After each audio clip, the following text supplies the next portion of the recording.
بسم اللہ الرحمن الرحیم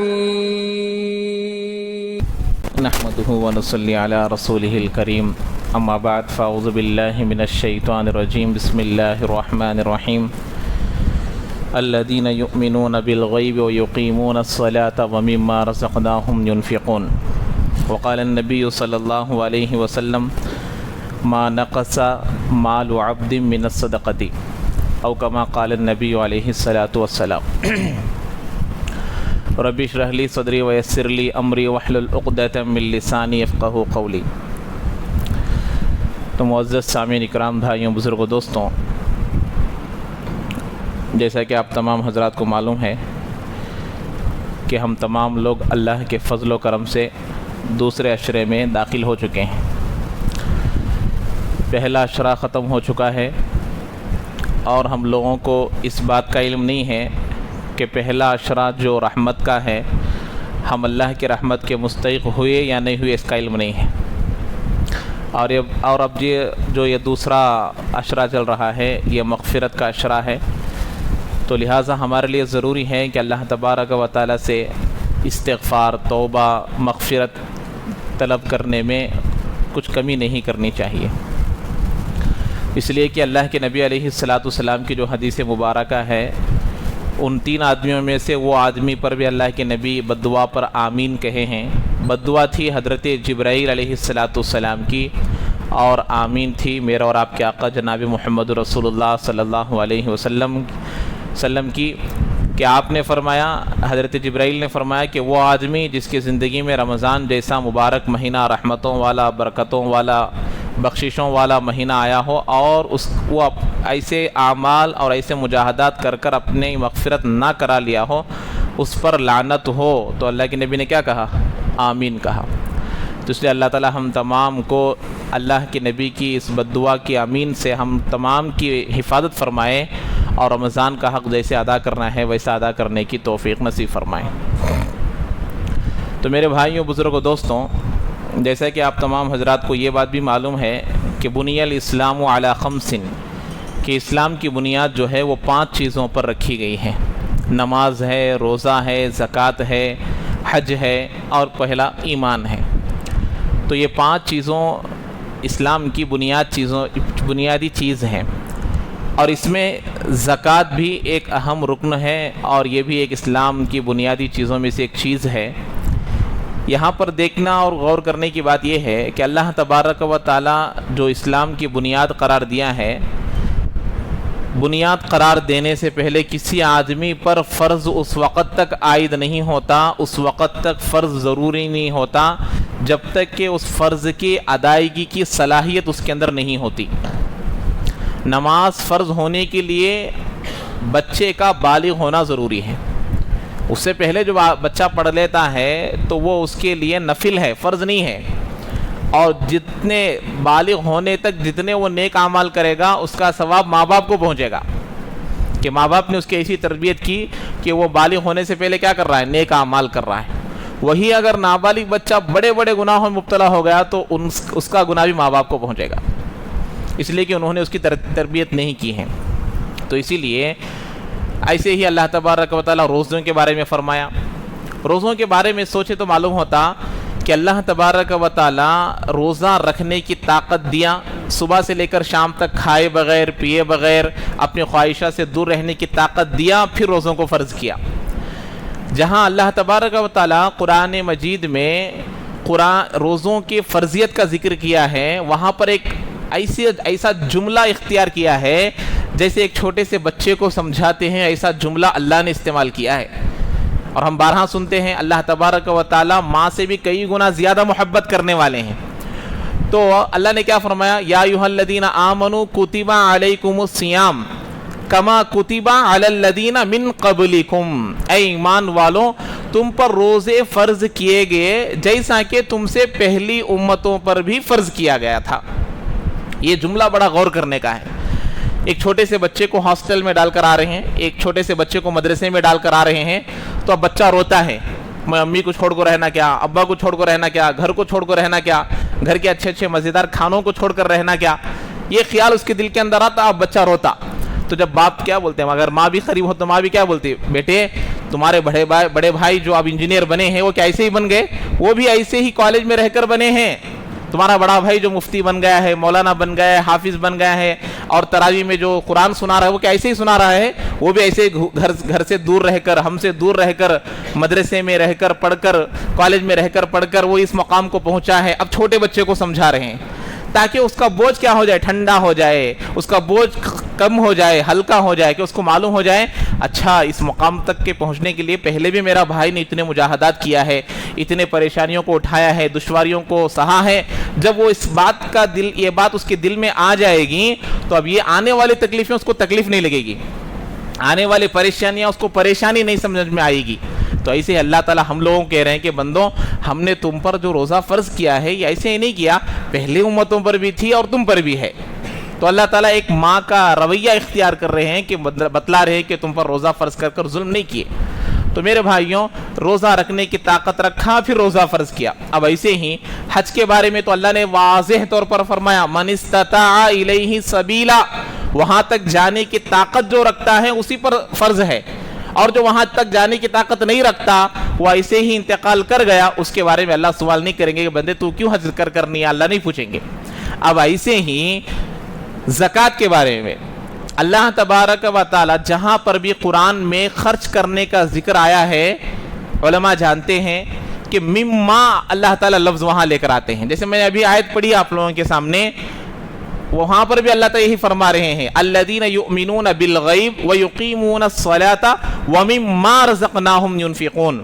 ایسے ہی کئی جگہ اللہ نے فرمایا وَأَنفِقُوا مِمَّا وَأَنفِقُوا مِمَّا وَأَنفَقُوا مِمَّا، یہ مما جو الفاظ لے کر آتے ہیں مفسرین حضرات فرماتے ہیں یہاں من ہے، عربی کا ایک قاعدہ ہے وہ ما اور من مل کر اس کو لکھا جاتا ہے، تو من جو یہاں آتا ہے وہ من تبعیضیہ ہے، اور تبعیضیہ کس کو کہتے ہیں؟ کچھ خرچ کرنے کو، بعض حصے کو خرچ کرنے کو کہتے ہیں۔ اللہ تبارک و تعالیٰ بتا رہے ہیں کہ ایمان والے، متقی، مسلمان، اسلام پر چلنے والے کون ہیں؟ ہمارے دیے ہوئے چیزوں میں سے، ہمارے دیے ہوئے مال میں سے، ہمارے دیے ہوئے سونے میں سے، ہمارے دیے ہوئے چاندی میں سے وہ کچھ خرچ کرتے ہیں، کچھ خرچ کرتے ہیں، پورا نہیں۔ اللہ کا دیا ہوا میں محنت کر کر، میں کما کر، میں صبح سے شام تک خون پسینہ ایک کر کر اب تک میں 20 تولے جمایا ہوں، 50 تولے چاندی جمایا ہوں، 5 فلیٹ خریدا ہوں، اور میں اب اتنے گھر بنایا ہوں، اس میں میری محنت لگی ہے، میرا خون لگا ہے، میری جان لگی ہے، تو اللہ کہہ رہے ہیں وَمِمَّا رَزَقْنَاهُمْ، ہم نے دیا ہے۔ تو یہاں غور کرنے کی بات ہے اللہ نے ہم کو صحت اچھی دی، دماغ اچھا دیا، ہاتھ اچھے دیا، پیر اچھے دیا، صحیح سالم پیدا کیا، تبھی تو ہم کما رہے ہیں۔ اگر خدا نخواستہ ان میں سے کسی اعضاء کو اللہ ناقص پیدا کرتے تو کیا ہم اس طریقے سے کما سکتے تھے، لوگوں کے ساتھ بات کر سکتے تھے؟ اگر اللہ تعالیٰ ہمارے سے عقل کو چھین لیتے تو آج ہمارا کیا حال ہوتا؟ تو اس لیے اللہ کہہ رہے کہ ہم نے جو دیا، تو اب اللہ کا فضل ہے، اللہ کا کرم ہے، اللہ نے زکوٰۃ کو فرض قرار دیا، اور فرض قرار دے کر بھی پورا خرچ کرو بولے تو بھی کسی کو کچھ بولنے کا حق نہیں ہوتا تھا۔ اللہ میرا ذاتی مال اگر کوئی پوچھے تو غصہ آنا، اللہ کا دیا ہوا مال اللہ پوچھ رہے تو غصہ آنا کیا؟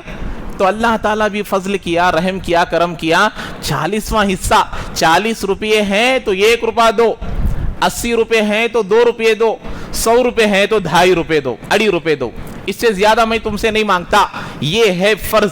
اس کے بعد جتنا چاہے تم خرچ کرو، پورا بھی مت دو، اتنا مت دو کہ تمہارے ہاتھ بندے ہو جائے، تم دوسروں کے پاس مانگنا پڑے، ایسا بھی خرچ مت کرو، اللہ نے قرآن میں فرمایا۔ تو مطلب کیا ہے؟ اللہ کا دیا ہوا 40واں حصہ، اور اللہ کا فضل اور اللہ کا کرم اتنا زیادہ ہے۔ پچھلے زمانے میں زکوٰۃ کے ادائیگی کا طریقہ کیا تھا؟ اب ہمارے پاس کیا ہے؟ تُؤْخَذُ مِنْ أَغْنِيَائِهِمْ، تمہارے مالداروں میں سے لے لو، وَتُرَدُّ فِي فُقَرَائِهِمْ، اور فرمایا اس کو لوٹا دیا جائے، کہاں پر؟ ان کے غریبوں میں۔ مالداروں میں سے لینا ہے اور دینا ہے غریبوں میں، انہی کے غریبوں میں، مسلمان ہونا ضروری۔ پچھلے زمانے میں زکوٰۃ کی ادائیگی کا، صدقے کی ادائیگی کا طریقہ کیا تھا کہ آدمی اپنے زکوٰۃ کے مال کو، صدقے کے مال کو پہاڑ پر یا گاؤں کے باہر جا کر رکھ کر آنا تھا، ایک آگ آتی تھی اس کو راکھ کر کر چلے جاتی تھی، اور جو آگ آ کر جس مال کو جلاتی تھی وہ مال قبول، اور جس کو نہیں جلاتی وہ مال قبول نہیں۔ اذ قربا قربانا حضرت آدم علیہ السلام کی دو بیٹے حابیل اور قابیل نے قربانی جو دونوں میں جھگڑا ہوا, دونوں میں لڑائی ہوئی, اب کون سچے کون جھوٹے, کون حق کون باطل معلوم ہونا مشکل ہو گیا. حالانکہ بیٹا ماننے کے لیے تیار نہیں قابل, جو ضد پر اڑا ہوا تھا. تو حضرت آدم علیہ السلام نے کہا تم دونوں اپنے قربانی کو لے جا کر وہاں رکھو, جس کی قربانی قبول ہو جائے گی وہ حق پر ہے. تو دونوں جا کر لے کر گئے. فتقبل من احدہما ولم یتقبل من الاخر, ایک کی قبول ہو گئی, دونوں میں سے ایک کی حابیل کی قبول ہوئی اور قابل کی قبول نہیں ہوئی. آگ آ کر اس کو راکھ کر کر چلے گئی, لیکن قابل کے مال کو آگ نے نہیں کھایا, اس کو راکھ نہیں بنایا. تو اب معلوم ہوا پچھلے زمانے میں زکوٰۃ کے مال سے کسی کو نفع ہوتا تھا, صدقے کے مال سے کسی کو نفع ہوتا تھا. اللہ کا فضل اور اللہ کا کرم ہوا, آج کے زمانے میں ہمارے مال سے, ہمارے زکوٰۃ کے مال سے, ہمارے صدقے کے مال سے ہمارے مسلمانوں کو نفع ہو رہا, ہماری ہی رشتہ داروں کو نفع ہو رہا ہے. کتنے رشتہ داروں کو دے سکتے ہیں؟ ہمارے اصول اور ہمارے فروع, میرے سے جو پیدا ہوں گے, ہم جس سے پیدا ہوئے, ان کو چھوڑ کر اپنے باقی رشتہ داروں کو زکوٰۃ دے سکتے ہیں. ڈبل ثواب اپنے رشتہ داروں میں دینے, جبکہ وہ محتاج ہو, وہ زکوٰۃ کے مستحق نہ ہو, ان کو دینے سے ڈبل ثواب, زکوٰۃ ادا کرنے کا بھی ثواب ملے گا اور اسی طریقے سے صلہ رحمی کرنے کا بھی ثواب ملے گا, اپنے رشتہ داروں کو ساتھ دینے کا ثواب بھی ملے گا. ایسے ہی مدارس کو دیں گے ڈبل ثواب, زکوٰۃ ادا کرنے کا ثواب, اشاعت دین, تحفظ شریعت کا ثواب ملے گا. شریعت کو حفاظت کرنے والے, دین کے وہ سپاہی ہیں, دین کے وہ پولیس ہیں, دین کے وہ ملٹری والے ہیں, دین کے وہ تمام لوگ دین کے محافظ ہیں, تو ان پر خرچ کرنے پر بھی ڈبل ثواب ملے گا. ملٹری میں کام کرنے والوں کو, پولیس میں کام کرنے والوں کو آپ لوگ دیکھے ہوں گے کتنی سہولیات دیتے ہیں گورنمنٹ, ان کو بڑی بڑی سہولیات دیتے ہیں. کیوں؟ اگر وہ سو گئے ہیں تو ملک والے سو سکتے کیا؟ وہ جاگ رہے ہیں اسی لیے ہم لوگ سو رہے ہیں, اگر وہ سو گئے تو ہمارے لاشیں پڑیں گے. تو ایسے ہی اگر یہ محافظین ختم ہو جائیں گے تو ہمارے آنے والی نسلوں میں دین باقی نہیں رہے گا, دین کے اعتبار سے پورے مر جائیں گے. تو اسی لیے اس میں ڈبل ثواب اللہ نے رکھا. تو میرے بھائیوں, زکوٰۃ کو اللہ نے فرض قرار دیا ہے, جس کے اندر زکوٰۃ کی ادائیگی کی طاقت ہو. اب ایک مسئلہ اس میں کیا ہے, اللہ نے قرآن میں فرمایا ربا کس کو کہتے ہیں؟ سود کو کہتے ہیں. عربی میں لفظ لاتے ہیں ربا کو بڑھانے کو. ربا کس کو بولتے ہیں؟ بڑھوتری کو. 100 روپے دیا واپس کتنے آ رہے؟ 110 روپے آ رہے. 1000 روپے دیا واپس 1100 آ رہے. یہ بڑھ کر آ رہے, بغیر محنت کے, بغیر عوض کے جو مال آتا ہے وہ سود ہے. اب زیادہ ہو کر آ رہے ہیں مال, تو اللہ نے فرمایا احل اللہ البیع وحرم الربا, بیع میں, لین دین میں, تجارت میں, معاملے میں, بزنس میں مال کم جاتا اور آتا زیادہ, یہ جائز ہے. اللہ نے بول دیا یہ جائز ہے, بیع جائز ہے. اس میں آدمی کی محنت لگتی ہے, چیزوں کو لے کر آتا ہے, بازار میں کھڑ کر بیچتا ہے, بزنس کرتا ہے, اپنی صلاحیت کو لگاتا ہے, وقت کو لگاتا ہے. اس کو مرابحہ کہتے ہیں کہ نفع کے ساتھ چیزوں کو فروخت کرنا جائز ہے. وحرم الربا, بغیر کسی عوض کے, بغیر کسی محنت کے, اپنے ایک پیسوں کے بدلے میں دوسرے پیسے آنا, بلا عوضن, بغیر کسی عوض کے پیسے آنا, یہ حرام ہے اور یہ کیا ہے؟ ربا ہے. اللہ نے دوسری جگہ ارشاد فرمایا یمحو اللہ الربا, ربا کو اللہ گھٹاتے ہیں, ویربی الصدقات, صدقات کو بڑھاتے ہیں. صدقات دینے والے کا مال بڑھے گا, زکوٰۃ دینے والے کا مال بڑھے گا, اللہ کے راستے میں دینے والے کا مال بڑھے گا. جو سود پر دے گا اس کا مال گھٹے گا. یہ اللہ کا اعلان ہے, قرآن مجید میں فرما رہے ہیں. سوچنے کی بات ہے, سمجھنے کی بات ہے. میں 100 روپے دے رہا ہوں تو 110 آ رہے ہیں, 1 لاکھ دیا تو 1,10,000 آ رہے ہیں, یہ تو مال بڑھ رہا ہے. اور یہاں 100 روپے میں 2.5 روپے کم ہو رہے ہیں, 1000 روپے میں 25 روپے کم ہو رہے ہیں, لاکھ روپے میں 2,500 روپے کم ہو رہے ہیں, اور اللہ کہہ رہے ہیں کہ بڑھا رہے ہیں. ضرور بڑھائیں گے. ہمارے اس زکوٰۃ سے, ہمارے صدقے سے جو بلائیں آنے والی ہوتی ہیں اللہ اس کو ٹال دیتے ہیں, جو پریشانیاں آنے والی ہوتی ہیں اللہ اس کو ٹال دیتے ہیں, جو مشکلات آنے والی ہوتی ہیں اللہ اس کو ٹال دیتے ہیں. اللہ کے غصے کو, اللہ کے غضب کو روکنے والی چیز صدقہ ہے, زکوٰۃ ہے. اور حدیث پاک میں, مسلم شریف کی حدیث ہے, اللہ کے نبی علیہ السلام نے فرمایا ایک آدمی جا رہا تھا, بادل, بارش کے وقت میں دیکھے ہوں گے بادل آتا ہے تو ابر آتا ہے, تو ابر کا ایک ٹکڑا الگ ہوا, اس میں سے آواز آئی کہ یہ بادل کا جو ٹکڑا ہے فلاں آدمی کے باغیچے میں جا کر برسو. اب یہ جو ٹکڑا تھا یہ الگ ہوا، اب وہ جا کر فلاں جگہ پہ برسا اور ایک جگہ پانی جمع ہوا اور بہتے ہوئے جس آدمی کا نام آیا تھا وہاں چلے گیا پورا پانی۔ اب یہ آدمی پانی کا پیچھا کرتے وہاں تک گیا، جا کر دیکھا تو فلاں ایک آدمی ہے، فوراً اسے پوچھا آپ کا نام کیا ہے؟ تو اس نے وہی نام بتایا جو ابر سے آواز آئی تھی، جو بادل سے آواز آئی تھی وہی نام تھا اس کا۔ تو اس نے پوچھا بھائی میرا نام کیوں پوچھ رہے ہو؟ تو کہا یہ واقعہ ایسا ہے۔ تو اس نے پوچھا تمہارا ایسا کیا خاص عمل ہے جس کی وجہ سے تمہارے لیے پانی کی ضرورت تھی، اللہ نے پانی دے دیا؟ تو جو بولا میری جو کمائی آتی ہے میں اس میں 3 حصے کرتا ہوں، ایک حصہ اللہ کے راستے میں خرچ کر دیتا ہوں، ایک حصہ اپنے گھر والوں پر میرے پر خرچ کرتا ہوں، تیسرا حصہ پھر اسی باغیچے میں لگاتا ہوں۔ یہ 3 حصے 1 لاکھ روپے آ گئے، 33,000 روپے گھر کے لیے، 33,000 روپے اللہ کے لیے، 33,000 روپے پھر اسی باغیچے کے لیے لگاتا ہوں۔ تو اللہ نے یہ مقام و مرتبہ اس کو دیا اور صدقہ بڑھتا ہے۔ اللہ نے فرمایا اللہ کی آیت پر حدیث کی بات پر ایمان لانا ضروری ہے، لازم ہے۔ آپ لوگ دیکھ لیجئے اس سال میں زکوٰۃ نکالا ہوں 5,000 روپے، 100% چلیے 99%، 99% لوگ بھی اگلے سال ان کی زکوٰۃ کی رقم بڑھتی ہے، گھٹتی نہیں ہے۔ جتنے بھی لوگ زکوٰۃ نکالنے والے ہیں آج تک سنے ہیں، کسی کا نقصان ہو گیا، کسی کے پیسے پورے چلے گئے، وہ الگ بات ہے، لیکن جو لوگ اچھے خاصے رہتے ہیں اکثر و بیشتر ان کی زکوٰۃ کیا ہوتی رہتی ہے؟ بڑھتی رہتی ہے۔ پوچھ کر دیکھیے 10 سال پہلے میں 10,000 نکالتا تھا، آج میری زکوٰۃ 50,000 کی ہو گئی ہے۔ ایسے کتنے لوگ ملتے ہیں؟ تو اللہ مال کو بڑھا رہے ہیں، لیکن کیسا بڑھا رہے ہیں؟ ناخن کے بڑھنے کا علم نہیں ہوتا، بال کے بڑھنے کا علم نہیں ہوتا، چھوٹے بچے کے بڑھنے کا علم نہیں ہوتا، لیکن 1 سال کے بعد دیکھے تو بچہ چلنے لگ رہا ہے، 2 سال کے بعد دیکھے تو بچہ بات کرنے لگ رہا ہے، 3 سال کے بعد دیکھے تو بچہ کھانا ہضم کرنے کی صلاحیت آ گئی ہے۔ کیسے؟ بلا محسوس کے چیزیں بڑھ رہی ہے۔ ایسے ہی زکوٰۃ اور صدقات سے اللہ تعالیٰ ایسی بڑھوتری دے گے جو محسوس نہیں ہوگا، اور اگر نہیں دیں گے ایسی پریشانیاں آئیں گی جس کو سب لوگ محسوس کریں گے۔ سب لوگ محسوس کر سکتے ہیں۔ جو زکوٰۃ سے بچتا ہے، جو صدقے سے بچتا ہے، جو اللہ کے راستے میں خرچ کرنے سے بچتا ہے، اس کو پورے لوگ محسوس کر سکتے ہیں۔ اسی لیے ہمارے لیے ضروری ہے صدقے سے پیچھے نہیں ہٹنا، زکوٰۃ سے پیچھے نہیں ہٹنا۔ زکوٰۃ کو سال ہونے پر دینا ضروری ہے۔ اگر کسی وجہ سے قرضہ ہے، میرے پاس پیسے نہیں ہیں، آپ تھوڑا کر کے اگلے رمضان تک بھی دے سکتے ہیں۔ قیامت کی نشانیوں میں سے ایک نشانی کیا ہے کہ لوگ زکوٰۃ کو ٹیکس سمجھیں گے۔ ٹیکس سے بچنے کے لیے جیسے تدابیر اختیار کرتے ہیں، زکوٰۃ سے بچنے کے لیے تدبیر اختیار کریں گے کہ بھئی میں کیسے زکوٰۃ سے بچ جاؤں، میں کیسے زکوٰۃ سے نکل جاؤں، کیسے میں زکوٰۃ نہ دے سکوں، یہ ہیلے اختیار کریں گے۔ ایسا کبھی بھی نہیں کرنا چاہیے۔ ایک مرتبہ ڈاکٹر کے پاس جا کر آئے، ڈاکٹر نے کہا 20,000 روپے، ذرا 2,000 کم کر لو، بولتے ہم لوگ گنجائش ہی نہیں رہتی، پورے کے پورے دے کر آ جاتے۔ تو میرے بھائیوں، اللہ کا پورا دیا ہوا مال اور اللہ 40واں حصہ مانگ رہے ہیں، 40واں حصہ دینے میں ہم پیچھے کیوں ہٹنا چاہیے؟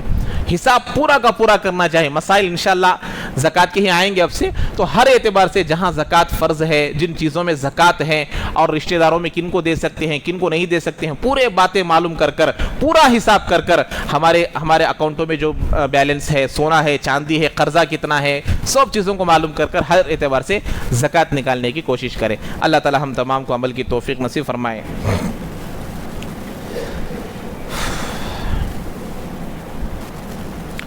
تکبیر تحریمہ کے لیے ہاتھ جو اٹھاتے ہیں اس پر کان کو ہاتھ لگانا ضروری ہے یا نہیں؟ اب جو تکبیر کے لیے ہاتھ اٹھاتے ہیں، یہ جو کان کو چھونا ضروری ہے یا نہیں؟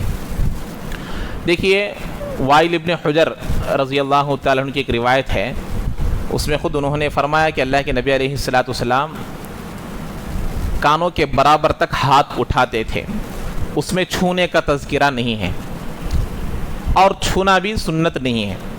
کانوں کی لو تک اٹھانا، یہ جو ہمارے انگوٹھے ہیں، یہ برابر، اس کے برابر میں رہنا، یہاں تک ہاتھ اٹھانا ہے۔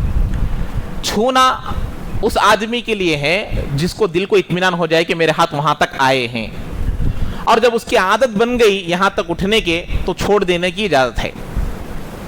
تو چھونا ضروری نہیں ہے، اس لیے چھو سکتے ہیں کہ ہماری عادت وہاں تک ہاتھ اٹھانے کی بن جائے، اور اگر عادت نہیں بنی تو اپنے دل کے لیے اطمینان ہونے کے لیے کہ میرے ہاتھ وہاں تک اٹھے ہیں، ہمیشہ چھونے کی بھی اجازت ہے۔ تو اگر کسی کی عادت ہو گئی تو چھوڑ سکتا ہے، یہاں تک ہاتھ اٹھانا کافی ہے اس کے لیے، اگر اس کو پورا یقین ہے کہ میرے ہاتھ یہاں تک اٹھے ہیں تو بس کافی ہیں۔ عورتیں جو ہے یہاں تک اٹھاتی ہے، بس ان کے لیے کیا اوپر تک اٹھانے کی اجازت نہیں ہے۔ اسی طریقے سے پرسوں سوال کیے تھے، کسی آدمی کا وضو ٹوٹ گیا تو وہ کیا کرنا؟ آدمی جا کر وضو کر آ کر پھر نماز پڑھے گا۔ امام صاحب کا وضو ٹوٹ گئے تو کیا کرنا؟ اب امام صاحب کا اگر وضو ٹوٹ گیا تو ایسی صورت میں امام صاحب کے آزو بازو جو کھڑے رہتے ہیں، بعض لوگ امام صاحب کے آزو بازو کھڑنے کے خواہشین رہتے ہیں لیکن یہ مسائل نہیں معلوم رہتے، تو مسائل معلوم کر لینا۔ آزو بازو میں امام صاحب کے داہنے اور بائیں یا پھر بالکل پیچھے ایسے لوگ کھڑے رہنا جن کو لاحق اور مسبوق کے پورے مسائل معلوم رہنا۔ اب خدا نخواستہ امام صاحب کا وضو ٹوٹ گیا تو اب امام صاحب اس کو آگے کریں گے، ہاتھ پکڑ کر بغیر بات کرے کے اس کو آگے کریں گے اور وہ وہاں سے نماز پوری کرنا پڑے گا۔ اب ایک آدمی ایسا کھڑا ہے قریب میں جس کو نماز کے مسائل ہی نہیں معلوم، اب ہاتھ پکڑیں گے تو ڈر جائے گا وہ، ارے امام صاحب کو کیا ہوگا، مجھے نماز میں پکڑ رہے ہیں۔ تو اسی لیے مسائل کو معلوم کر لینا کہ بھئی جب امام صاحب کا وضو ٹوٹ گیا تو امام صاحب اب کیونکہ بالکل جو قریب رہے گا اس کو امام صاحب آگے کریں گے، اس کا ہاتھ پکڑ کر اس کو آگے کریں گے۔ اب یہاں پر غور طلب بات یہ ہے کہ اگر امام صاحب کا جو سجدہ ہے، سجدے میں اگر وضو ٹوٹ گیا، رکوع میں اگر وضو ٹوٹ گیا تو اس رکوع اور سجدے کو بھی وہ جو آدمی استخلاف بولتے ہیں اس کو، نائب امام بنانا، استخلاف، تو اب وہ اس رکوع اور سجدے کو بھی لوٹائے گا۔ اب وہ لوٹانے کے لیے کیا بولیں گے، کیسے کریں گے، اشارے سے سمجھانا پڑے گا۔ اب وہ اشارہ کیسے کریں گے؟ اب مثال کے طور پر قرات باقی ہے تو قرات کے لیے امام صاحب ایسے منہ پر ہاتھ رکھ کر بولیں گے کہ ابھی قرات باقی ہے۔ سجدہ باقی ہے تو سجدے کے لیے اشارہ کریں گے، پیشانی پر ہاتھ رکھ کر بتائیں گے کہ بھئی ابھی یہ سجدہ باقی ہے۔ رکوع کرنا ہے، رکوع باقی ہے، رکوع میں میرا وضو چلا گیا، اب اس کو اشارہ کرنا پڑے گا، گھٹنوں پر ہاتھ رکھ کر بتانا پڑے گا کہ یہ رکوع کرنا ہے۔ سجدہ تلاوت کرنا ہے، یعنی میں نے تلاوت جو کی ہے اس پر سجدہ ہے، تو اس صورت میں کیا کرنا، ایک ہاتھ منہ پر رکھنا ہے اور ایک ہاتھ سجدے پر، یعنی تلاوت کیا ہوں سجدہ کرنے کی۔ اور اسی طریقے سے سجدہ سہو کرنا ہے، سینے پر ہاتھ رکھنا پڑے گا کہ سجدہ سہو باقی ہے۔ تو یہ تمام مسائل ہے، سیکھنا پڑے گا۔ جب وہ ان کو آگے کریں گے تو وہ آگے کرنے کے بعد وہ اپنی نماز پوری کریں گے، امام صاحب وہ آدمی کی طرح باہر جائیں گے اور وضو کر آ کر پھر اس جماعت میں ملیں گے، اپنی نماز کو پوری کریں گے۔ تو یہ امام صاحب کے لیے مسئلہ ہے۔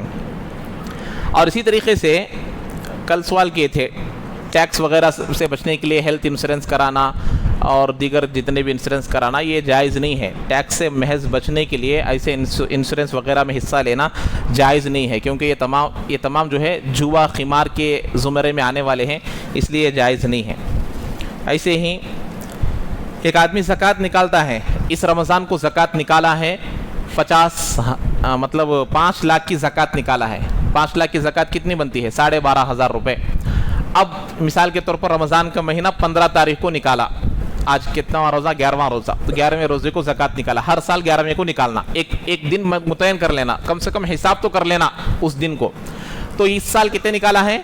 12,500 روپے نکالا، 5 لاکھ روپے، سونا چاندی کیش تجارت کا مال پورا مل کر 5 لاکھ روپے تھے اس کے پاس۔ رمضان ہوتے ہی بقرعید میں وہ 2 لاکھ روپے ہو گئے، پھر بقرعید ہونے کے 3 مہینے بعد وہ 10 لاکھ ہو گئے، پھر رمضان آتے وہ 5 لاکھ کے 3 لاکھ ہو گئے۔ رمضان میں کتنے نکالا تھا؟ 5 لاکھ، درمیان میں 15 لاکھ تک بھی گئے تھے، پھر رمضان کی 11 تاریخ آنے تک کتنے ہو گئے؟ 3 لاکھ ہو گئے۔ تو اب 3 لاکھ کی زکوٰۃ نکالے، درمیان میں جو کمی بیشی ہوئی نا اس پر زکوٰۃ کا حساب نہیں ہے، کم ہوندے زیادہ ہوندے اس کا اعتبار نہیں۔ من و ان یعنی شروعات دیکھیں گے، آخری دیکھیں گے، شروعات میں کتنا نکالے تھے اور آخر میں کتنا ہے، اسی پر زکوٰۃ ہے جتنا۔ اب 10 لاکھ ہو گئے، گئے سال 5 کی نکالا تھا، درمیان میں 2 لاکھ بھی آ گئے تھے اور آخر میں کتنے کو آ گئے؟ 10 لاکھ آ گئے، تو اب 25,000 کی زکوٰۃ نکالے گا۔ تو درمیان میں جو اونچ نیچ ہوتی ہے اس پر کوئی حساب نہیں ہے، بس شروع میں جو نکالے تھے پھر آخر کے 1 سال میں نکالنے کے دن میں جتنا مال رہے گا اس پر زکوٰۃ فرض ہوگی۔ اسی طریقے سے دوسرا یہ ہے، ایک مرتبہ آدمی زکوٰۃ دے دیا، اب میرے اوپر زکوٰۃ فرض ہو گئی، تو اب اس کے بعد سے جو میں مال خریدوں گا، سونا ہو چاندی ہو، وہ پیچھے کے مال سے ایڈ ہوتے چلا جائے گا۔ ہر نئے مال پر سال گزرنا ضروری نہیں ہے۔